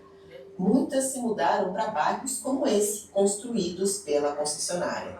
Algumas casas estão abandonadas. Mas ribeirinhos como Leonardo ainda esperam. Pelo menos 322 famílias buscam retornar para as margens do Xingu. Uma briga que Josefa começou a acompanhar ao lado do pai há mais de 10 anos. Primeiro, eles tiveram que provar para a empresa que eram ribeirinhos. Uma conta difícil de ser feita e negociada. Nós temos hoje um momento em que a empresa, ela é obrigada a devolver as famílias para o beiradão, tentando recompor no mínimo a vida que eles tinham antes, É claro que a gente sabe que isso não vai acontecer, porque o beiradão de antes não é o beiradão de hoje. Eu acho que o tempo, ele é um reflexo do qual pesa nas nossas costas, A gente já perdeu muitas famílias esperando isso. O tempo e a burocracia têm sido um dos grandes fatores, que tem nos desgastado imensamente. Nem todo mundo teve que se mudar com a chegada de Belo Monte. O povo Juruna, por exemplo, ficou. Eles moram na Volta Grande do Xingu, um trecho do rio que sofreu um corte do fluxo natural. Ficou literalmente no meio do empreendimento. Rio acima foi construída a barragem. Rio abaixo, a casa de força principal da usina. A maior parte da água é desviada antes da Volta Grande e vai direto para as turbinas. Os moradores reclamam que pouca água tem chegado. Essa quantidade de água é controlada. Como a água é controlada, os peixes, eles perderam essa visão dele natural do rio, Eles não sabem mais o que é cheio, nem sabem o que é seco. Eles estão entrando, às vezes, para fazer sua desova, e às vezes acabam desovando em locais que não é apropriado para que esses peixes se tornem os peixes adultos no futuro. Como o rio está com uma quantidade de água tão baixa, acaba que essas ovas que eles colocam acabam ficando seco. Então essas ovas acabam morrendo por não ter água. Faz parte da cultura indígena. Os indígenas decidiram vigiar o que acontece no rio por conta própria. Em 2013, eles criaram um monitoramento ambiental territorial independente. A coleta de dados mostrou que com menos peixe no rio, tem menos peixe chegando no próprio prato. A redução foi de 70% dessa fonte de proteína para os indígenas. Aos poucos, comunidades ribeirinhas vizinhas e universidades chegaram para reforçar o programa. Juntos, eles acompanham os sinais que vêm da natureza, o descontrole das formigas, dos insetos, o sumiço de frutos que alimentavam peixes e tartarugas. Não pode ser que haja uma produção de energia a qualquer custo. O NAT tem sido enfático na produção dos seus relatórios técnicos, dos artigos científicos. do monitoramento que continua, né, demonstrando então que o hidrograma ele precisa ser revisto para que a gente não atinja um ponto de não retorno em relação à vida na Volta Grande do Xingu. O hidrograma é a regra de operação da usina. Ele define quanta água deve continuar fluindo pelo curso natural do rio para a Volta Grande do Xingu, mesmo com desvio para geração de energia. Para a concessionária da usina está tudo nos conformes. Ela diz que a Piracema, que é a desova do peixe, está dentro do previsto. E o que a gente observa atualmente é que todas as Piracemas e também todo o sistema da Volta Grande do Xingu continua funcional, continua, apesar das alterações, continua resiliente. Então não há ruptura ecológica, o que é ação com manutenção das condições naturais da Volta Grande do Xingu.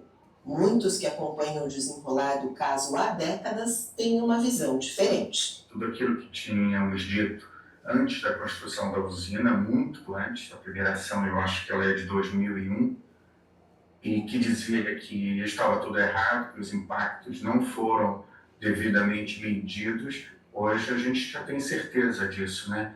E digo que infelizmente a gente tinha razão porque há um prejuízo total para as comunidades que vivem da Volta Grande do Xingu. Muitas delas viviam porque tiveram que ser removidas de um modo muito violento, e essas famílias hoje nós continuamos ao lado delas, agora buscando medir esses impactos e trazer o governo federal e a empresa como réus em ações que possam pleitear a indenização a essas pessoas, a essas famílias, por todo o prejuízo que foi causado. Essa é uma grande tragédia. O rio não tem mais peixe, então a fome veio, a falta de dinheiro para se sustentar, a energia que essas famílias pagam é muito cara. O estado do Pará paga a energia mais cara desse país, e o estado do Pará tem 2 grandes hidrelétricas para levar benefício para poucos. A violência também que aumentou, a falta de perspectiva, principalmente para a juventude, que muitos jovens entram no mundo do crime. Não vemos assim que foi esse desenvolvimento tão alardeado pelos políticos e por pessoas que apoiam esse modelo desenvolvimentista. Ele está sendo comprado sim. O povo xicrim, que vive na Volta Grande, também tenta se adaptar. E eles são contra a chegada de novos empreendimentos, como a mineradora canadense Belo São. Depois que Belo Monte chegou, ele afetou muito nós, do nosso rio. Quando não tinha Belo Monte, a gente navegava pelo rio, né, até Altamira. E hoje em dia a gente não navega mais, porque o rio secou, tem pouca água. Nós somos contra qualquer projeto, Belo São, o que vai vir, nós somos contra, nós defendemos nosso território, porque vai afetar muito nós. Nós estamos lutando por todos no nosso território.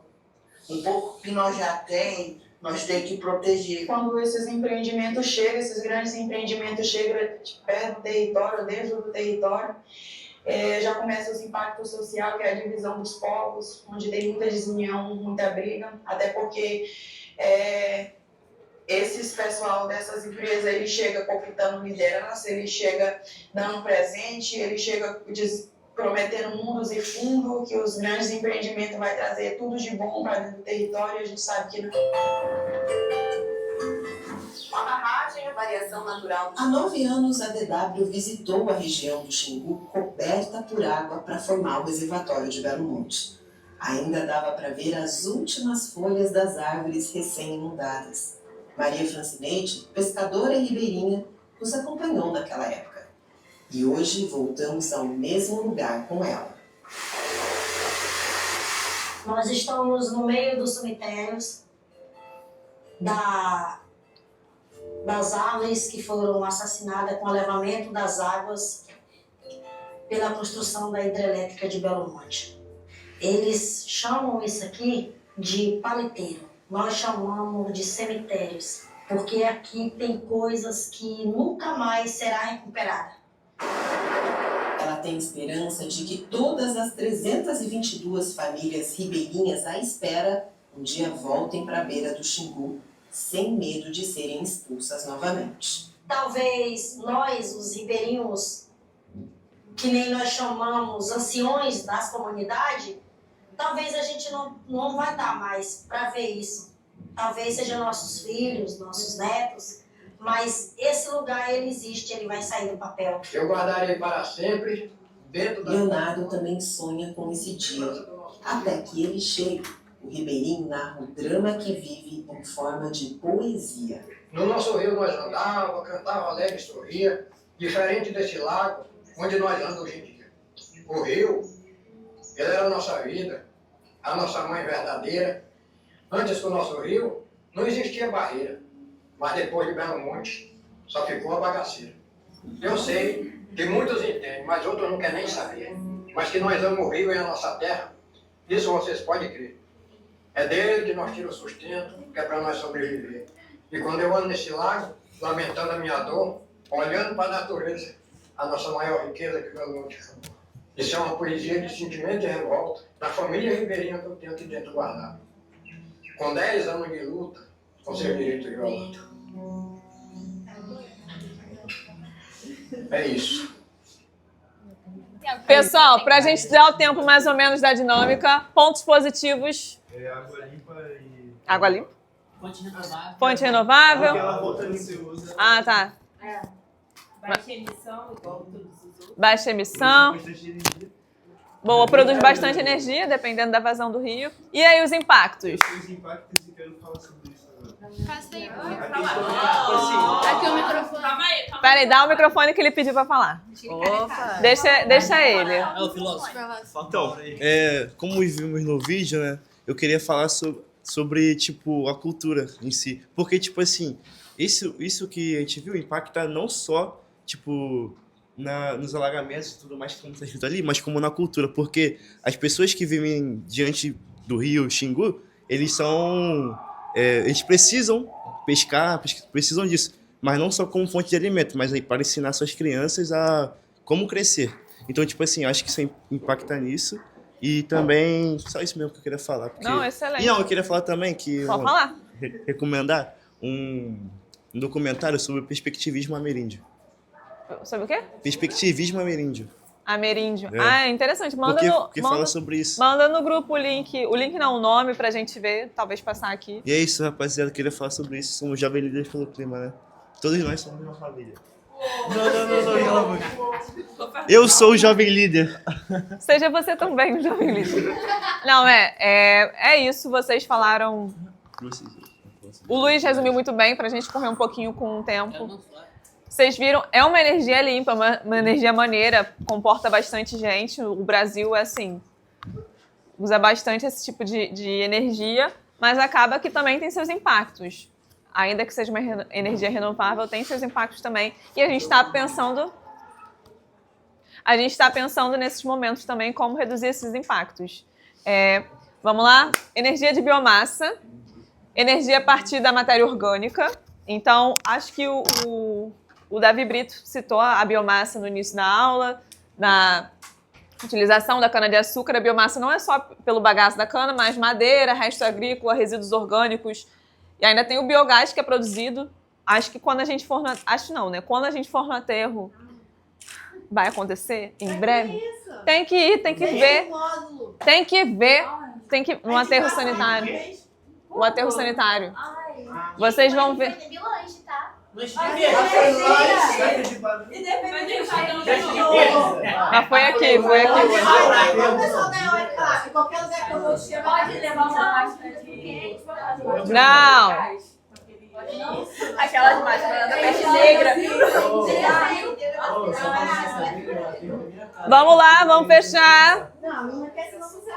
Já soltei o vídeo. Bela?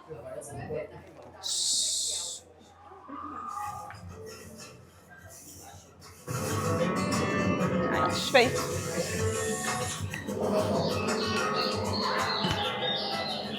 Onde quer que o olhar pare e se vê é cana-de-açúcar brotando da terra. Estamos no noroeste de São Paulo, uma das principais regiões produtoras de álcool e açúcar do país. A gente chegou bem no período da safra da cana-de-açúcar, quando as usinas funcionam 24 horas e chega matéria-prima o tempo todo. Só nessa usina aqui são 28 mil toneladas de cana todos os dias. Tudo é ruim. A queima do bagaço gera vapor e vira energia elétrica. É a biomassa. Uma parte alimenta a própria usina, outra é vendida no mercado de energia. Antes, os resíduos do etanol e do açúcar iam direto para a lavoura como fertilizante. Agora, tem mais um destino. E a gente traz esses subprodutos do processo de produção de açúcar, que é a torta de filtro, e do etanol, que é a vinhaça, para fazer o biogás aqui na nossa planta de biogás. E isso permite a gente operar ao longo dos 12 meses da safra e não só durante o período de moagem. Nos biodigestores e nos tanques, a ação de bactérias produz gás metano. Ele é levado por dutos até os motogeradores. Lá, ele é queimado para gerar energia elétrica. A queima produz gás carbônico, mas ele é bem menos poluente que o metano. E assim a usina dá uma outra cara para as chamadas termoelétricas. Aqui também é produzida energia elétrica a partir da queima de um gás, mas a matéria-prima é a cana-de-açúcar. É como se fosse uma espécie de termoelétrica verde. A gente está falando de uma planta que tem uma capacidade instalada para 138 gigas. Isso vai dar mais ou menos para alimentar uma cidade de em torno de 130, 140 mil habitantes. O Brasil é o maior produtor mundial de cana-de-açúcar. Tem matéria-prima suficiente para abastecer mais de 100 unidades como essa. Bem agora, na safra da cana, a usina produz na sua capacidade máxima. É justamente no período em que as hidrelétricas produzem menos por causa da seca. É nessa época também que as torres eólicas giram mais fortes. Já os painéis solares trabalham o ano todo, mas dependem do sol. Todas elas têm suas limitações. Uma das soluções para isso é integrar várias fontes de energia no mesmo lugar, uma compensando as dificuldades da outra, complementares. São as chamadas usinas híbridas, que começam a crescer aqui no Brasil. A usina de Sobradinho, no norte da Bahia, já é um exemplo. Produz energia a partir da água, do vento e do sol. Essas três fontes juntas, mais o armazenamento de energia, outro aspecto importante, faz com que nós tenhamos um sistema totalmente renovável e um sistema totalmente equilibrado. Reduzir a emissão de gás carbônico significa usar menos combustíveis fósseis. O mundo caminha para uma transição energética e o Brasil pode ser protagonista. O Brasil vai poder construir, plantas solares, eólica, mesmo em biomassa, para gerar energia elétrica renovável, para produzir hidrogênio verde para exportação. O Brasil pode ser, já em 2030, a Arábia Saudita do hidrogênio verde. E o mundo está de olho em nós. Um dos maiores centros de pesquisas da Europa garante que o Brasil tem condições de ser um líder global. O mercado global está cheio de empresas e o tempo está se esgotando. A situação brasileira é muito melhor que a da Europa. Tem muita energia renovável e também muitos recursos adicionais disponíveis. Eu estive em muitas regiões do Brasil com ventos extremos e enorme produção de energia. Então, o país tem perfeita condição de se tornar um grande líder em energia verde. E a mudança já está à nossa volta. Que tal abastecer um carro elétrico na garagem de um prédio? Nesta construtora, todos os 25 edifícios em construção terão essa possibilidade. E no topo de cada um deles, fazendas solares. As construtoras têm que fazer, Olivia, um prédio preparado para daqui a 20 anos. Se ela for preparado para hoje, o prédio já está atrasado. O futuro é oferecer alternativas. Sorocaba, interior de São Paulo. Na loja do Milton não teve obra nem custo para instalar painéis solares. E o desconto chega todo mês na conta de luz. Eu já tive fora de bandeira vermelha em torno de 5% e eu já cheguei em meses que eu tive 25% de economia. A energia é gerada a 40 quilômetros ali. É como se cada cliente alugasse algumas destas placas aqui. E o que elas produzem vira crédito, que pode ser descontado na conta de luz. É a geração compartilhada e tem dado certo. A gente precisa construir novas usinas, a gente tem hoje lista de espera. para atendimento. Um mundo em transformação. E o Milton sabe, cada um de nós faz parte desse processo. Você ter a consciência que você está contribuindo, mesmo que seja pouquinho, mas você está contribuindo para a sustentabilidade do planeta, eu acho que isso, o valor é imensurável, né? E aí, o que vocês acharam?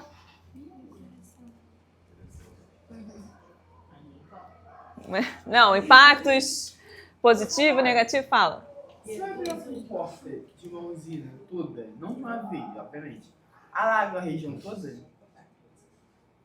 a usina tem comporta. Quando a água começa a encher, começa a transbordar, eles abrem para poder vazar um pouquinho. Se eu abrir as comportas todas, será que se alaga a região? Vai dar merda. Vai dar uma alagadinha sim. Vai dar uma alagada. Não. Vai ser. E já tem aquela região alagada. Acho que o rio volta à vazão que a galera não estava esperando muito, assim, né? Vai ser um brum. Deve ter filme sobre isso. Do nada. E aí, impactos positivos, negativos? Reduz os lixos, né? De forma inadequada. Legal. Aproveita os orgânicos. E combustível. E aí, os negativos? Poluição do ar. Poluição. A monocultura, porque tem que plantar muita cana. Também, aquele espaço só. Mais o quê? E aí, a redução, então, utilizar os resíduos do que já tem, né? Tecnologia de queima mais limpa, como eu estava falando dela, que existem os filtros, a fiscalização ambiental mais forte e incentivar a diversidade também agrícola, porque a monocultura, como a gente já viu em alguns módulos, não é uma parada tão interessante assim. Bom, isso foi mais ou menos o resumo do que a gente pode ver dessas tecnologias. Essa coisa que eu já vi. E aí fica essa questão. Mesmo as energias renováveis podem causar os impactos ambientais. E o desafio é fazer uma transição energética justa e de qualidade. E isso custa o quê? Dinheiro e incentivo, investimento. É interessante que o país ele tenha políticas públicas, além desse investimento, para que tudo isso aconteça, políticas públicas e planejamento. Igual a questão da energia eólica. Se tivesse a distância adequada, mais tecnologia, então incentivo à pesquisa também é importante. Mas o que vocês acham aí depois de tudo que a gente viu? Aquela que tem 3 tipos de energias renováveis, também tem os 3 tipos de impactos. É uma boa questão, E aí, tipo, sobre a hidrelétrica, sobre a eólica, sempre vai ter um impacto maior, mas eu acho que diminui um pouco, por exemplo. Vai reduzir, uma vai compensando a outra. Porque, por exemplo, a energia solar não vai precisar abrir um espaço gigante para poder colocar aqueles painéis. Mas para fazer os painéis solares você vai precisar todo o processo. É um bom questionamento. A ideia dessa aula, gente, foi para que a gente fizesse esse tipo de questionamento, de a gente abrisse essas reflexões. Ainda que a gente fale muito em energia renovável, em ser sustentável, acaba causando alguns impactos. Falta um pouco de planejamento. Então, se fizesse um planejamento adequado e analisasse todas as causas, seria um ótimo meio. É uma ótima forma da gente reduzir os impactos que a gente causa com os combustíveis fósseis, né? Para a gente pensar um pouquinho. Então, espero que vocês tenham entendido a ideia da aula, que foi trazer as energias renováveis, os impactos positivos e os negativos também. Agora vamos de reflexão. Vamos de... O quê? Vamos lá. A gente vai brincar, são que horas? 11h33. Vai ter que ser rápido. A gente vai fazer uma simulação internacional, vai ser uma conferência de transição energética. Hello, everyone. E aí, imagine que estamos em uma grande conferência internacional sobre energia e clima. Nesta reunião, representantes de vários países se encontram para decidir como será distribuído um fundo global destinado ao investimento em energia renovável. Cada país possui interesses diferentes, necessidades específicas e argumentos fortes para receber parte desse recurso. Alguns defendem a grande capacidade de geração de energia limpa, Outros destacam os desafios sociais, ambientais e econômicos. Não vale votar no próprio país. Porque vai ter que convencer o restante. Mas se eu mesmo não confio em mim, porque senão todo mundo vai votar em si mesmo. E aí vai dar empate. Eu sou patriota, que isso? Não, porque senão vai dar empate. Eu conheço vocês. E aí façam duplas. A gente vai poder fazer em 4 para ser mais rápido. 4 pessoas. E escolha um país da lista. Tem uma lista de país. Quê? Queria, mas não vai dar tempo. Tá dentro da minha agenda. Deixa um de 5, porque ele tem 4. Ó, prestem atenção. Vocês vão pesquisar a fonte de energia principal.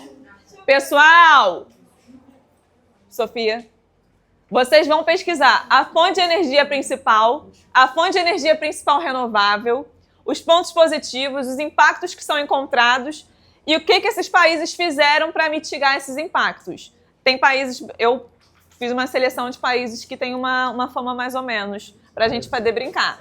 E aí, fala. As características de cada país são importantes, né, na avaliação.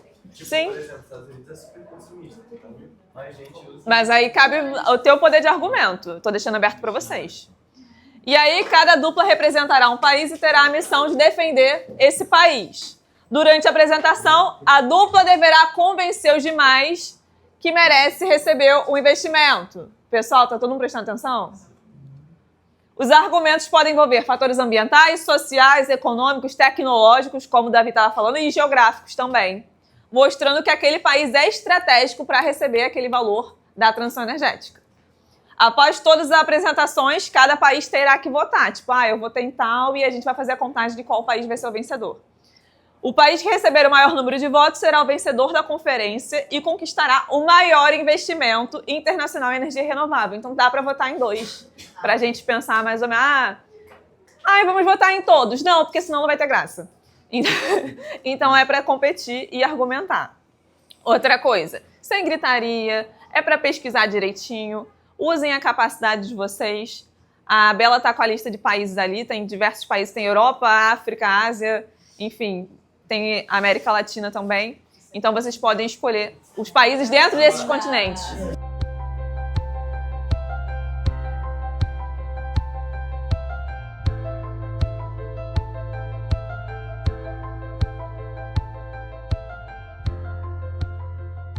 Bom, a gente queria começar essa discussão deixando claro que a gente não veio aqui pedir favor, e sim uma contribuição histórica por tudo que vocês fizeram com o nosso país e também mostrar uma frase de impacto que, enquanto vocês tentam criar teses para poder deixar a matriz de vocês limpa, a gente, sem investimento, já tem 88,8% da nossa matriz energética limpa.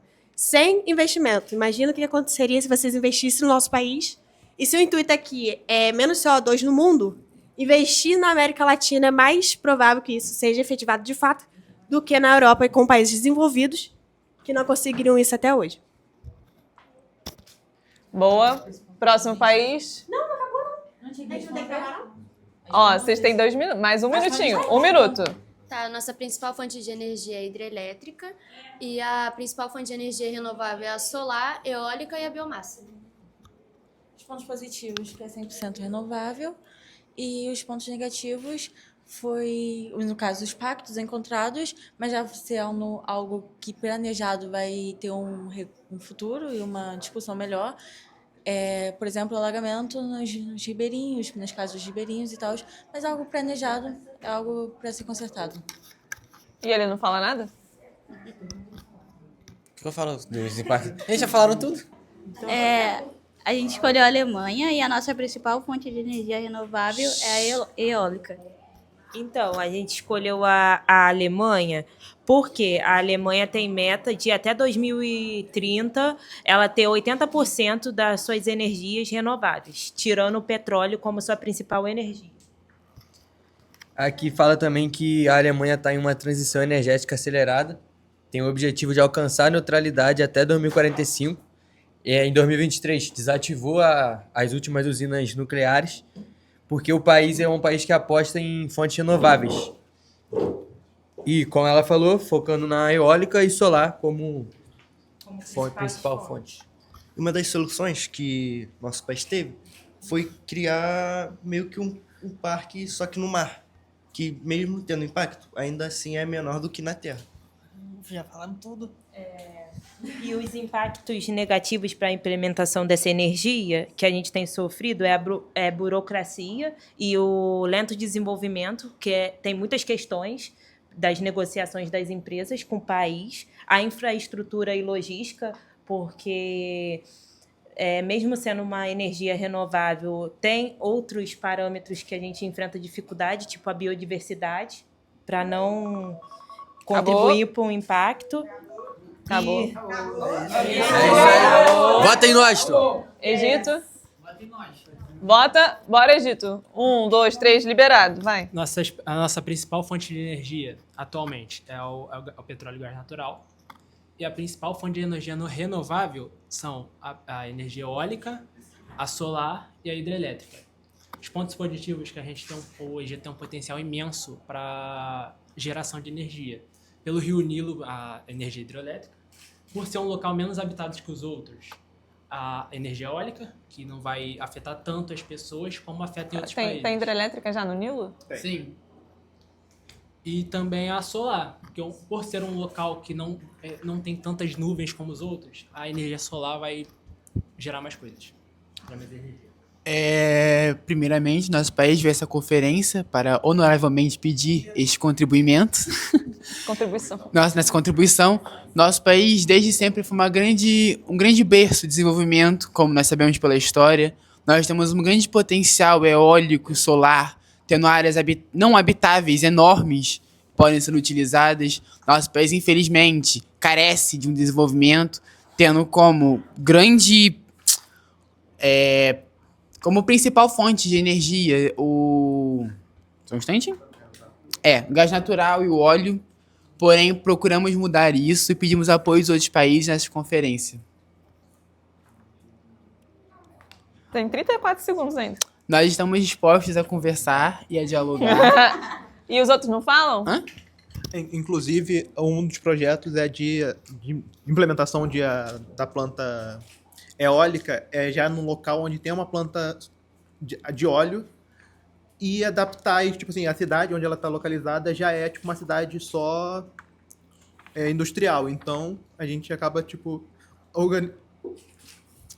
aproveitando o espaço que já não tem muita população para fazer mais uma fonte de energia sustentável no local onde não tem. Foi. Pela minha pesquisa... Cadê o Egito? Perdi o Egito. Egito investiu bastante em grandes usinas solares, né, nas regiões desérticas. A Alemanha, energia solar, também incentivou os painéis solares em casa, empresas e prédios públicos. O Brasil, a gente sabe, né, hidrelétrica e biomassa. E aí chegamos à China. E aí, China?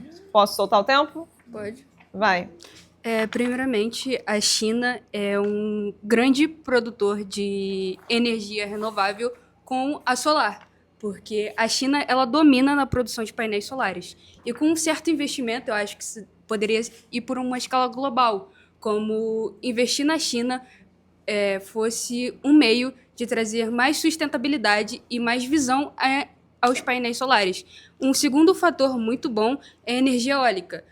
A China também domina na energia eólica. Em 2023, foi comprovado que a China aumentou em 63% na produção de energia eólica. Então, com mais investimento, eu acho que a gente poderia aumentar essa produção de energia e gerar um impacto mais positivo, como o ar, que por mais que a China seja um grande produtor de energia com carvão mineral, a gente também, um dos fatores positivos é que a gente está mitigando essa parcela com essa sustentabilidade. Então, as produções e tudo isso, a gente também tem dados para demonstrar isso. Então, A China consta atualmente com 27,6 bilhões de dólares para reserva e mitigação de áreas degradadas. A China também consta com 800 bilhões de dólares para investimento em energia limpa, que também tem o auxílio da Lei que foi criada em novembro de 2024, a primeira lei que abrange o setor energético e prioriza o uso de energia renovável, constando que 63% da energia da China é eólica, 50% solar, onde o acúmulo dessas energias sustentáveis juntas consta como 60% da energia nacional da China sendo energia renovável. 60%? 5, 4, 3, 2, 1. E aí, países, em quem vocês votam e por quê? Pessoal, essa é uma brincadeira só, calma, isso não foi nada sério. Fiquem tranquilos. Ó, eu só vou falar uma coisa. Pessoal, eu só vou pedir a sua atenção pra gente levar a sério. A gente tá falando de países, de culturas, algumas brincadeiras. Xenofobia não é uma brincadeira. Então, vamos maneirar um pouquinho das brincadeiras. Espero que vocês tenham gostado um pouco da dinâmica. Eu tento fazer vocês argumentarem, dialogarem, pesquisarem de fato sobre outros países. A gente precisa realmente desses recursos. Essa foi uma brincadeira, essa assembleia não existe de verdade. Mas isso foi uma brincadeira para a gente poder pesquisar sobre esses recursos que a gente tem e como a gente pode fazer uma transição energética de qualidade para que todos consigam acesso e sem impactos também. Quer dizer, com a redução possível dos impactos. Então é isso, vocês estão liberados. Obrigada.